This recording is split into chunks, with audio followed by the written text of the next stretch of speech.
But what I tell people all the time, this is how we communicate in today's world, okay? This is what we don't want. This is typically called life or death by PowerPoint, right? We think in PowerPoint now. This is a true story. I was driving through Colorado a couple years ago. I hit a patch of ice on I-70 coming out of the Eisenhower Tunnel, going like, 65, 70, maybe 90 miles an hour. And I started spinning at top speed, and my life flashed before my eyes, and I swear to you, it was in PowerPoint.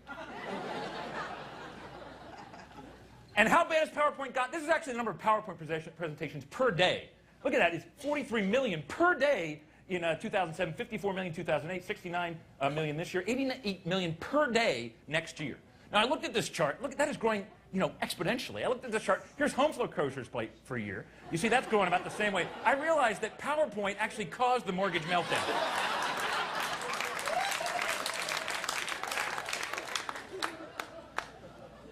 So this is a thing I do called life after death by PowerPoint. Basically, don't do these things with PowerPoint. These are the things that people do that drive me nuts. And the only way to show them not to do this is to show them what not to do. So the biggest one I see, the most common PowerPoint thing, number one, people tend to put every word they're going to say on their PowerPoint slide.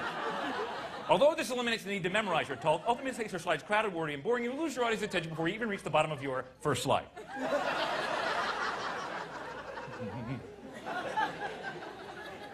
Second most common, font size is important. Size matters. Too small, and that's not good for anybody. On the other hand, too big, and you're looking moron. You just look like an idiot.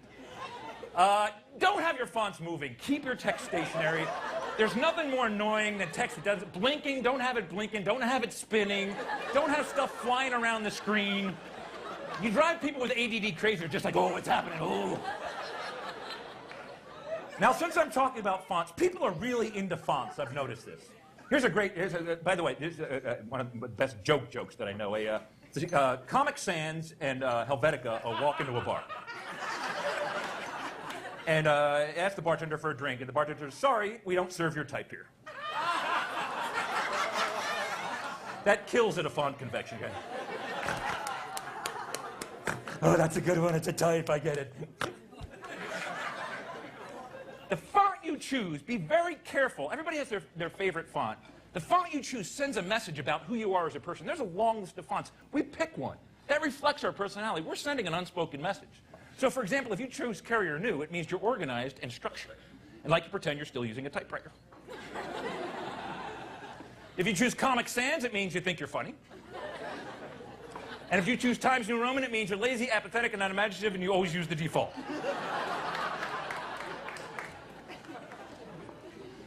If you choose Georgia, it means you speak with a southern accent.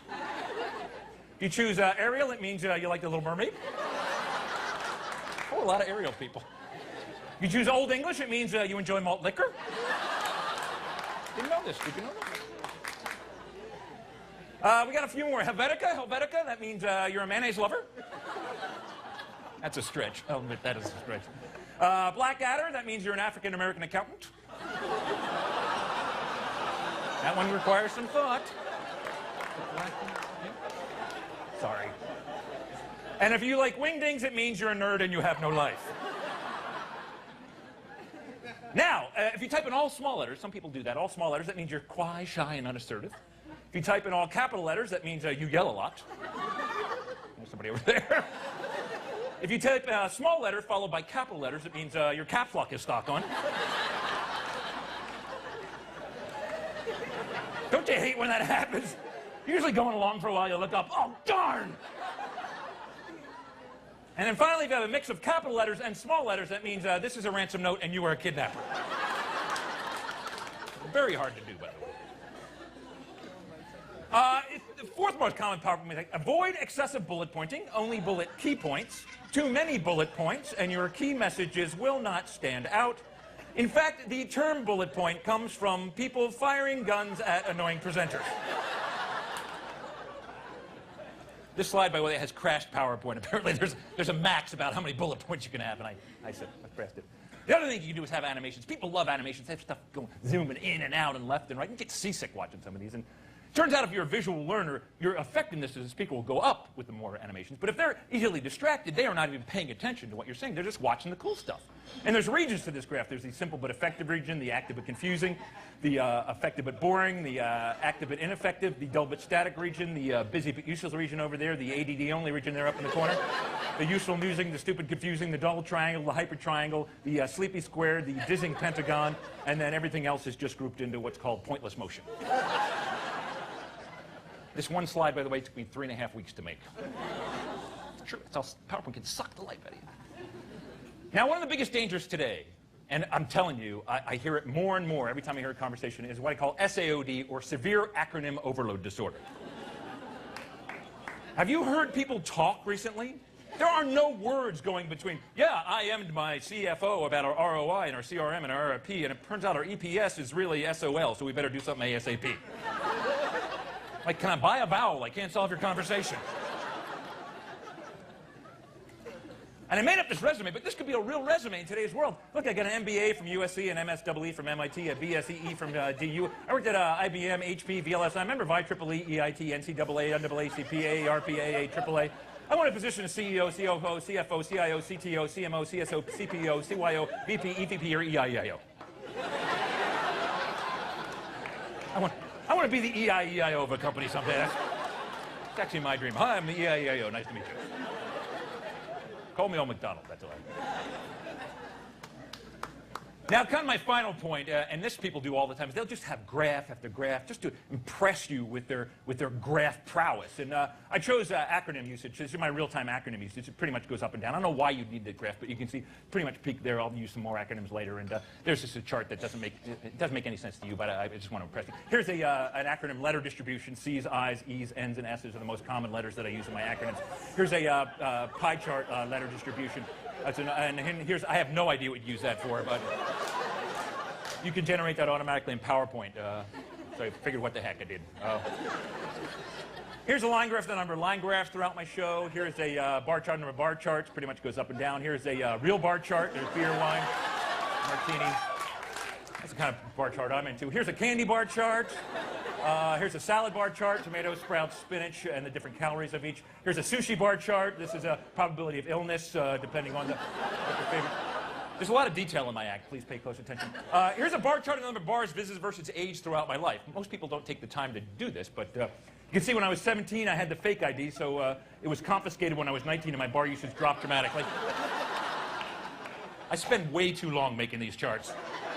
When I was 21, I went nearly every day of the year. You can see it was about 342.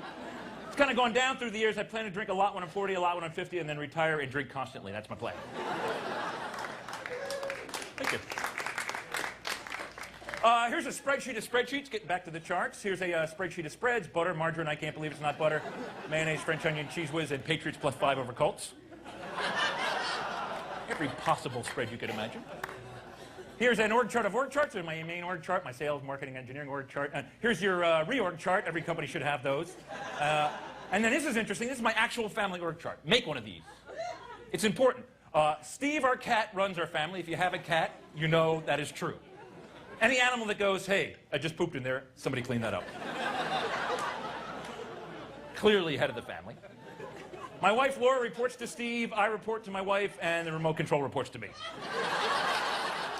That's it. That's my entire region of domain right there. Back to the charts again. Here's a pie chart of chart types, 3D charts, bar charts, pie charts. Here's a pie chart of pies for dessert, lemon, pumpkin, cherry, pecan, apple. Here's a pizza pie chart. Here's your pot pie chart. There's a better pot pie chart. Here's a pie chart with values of pi for the nerds out there. Yeah, 3.14159, 22.7, 3.14, and pi itself.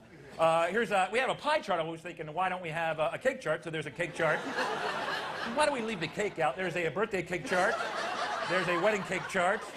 There's a bundt cake chart, an upside-down cake chart, and then really that's an upside-down cake chart. And all right, I think I've covered all the charts. Any questions at this point?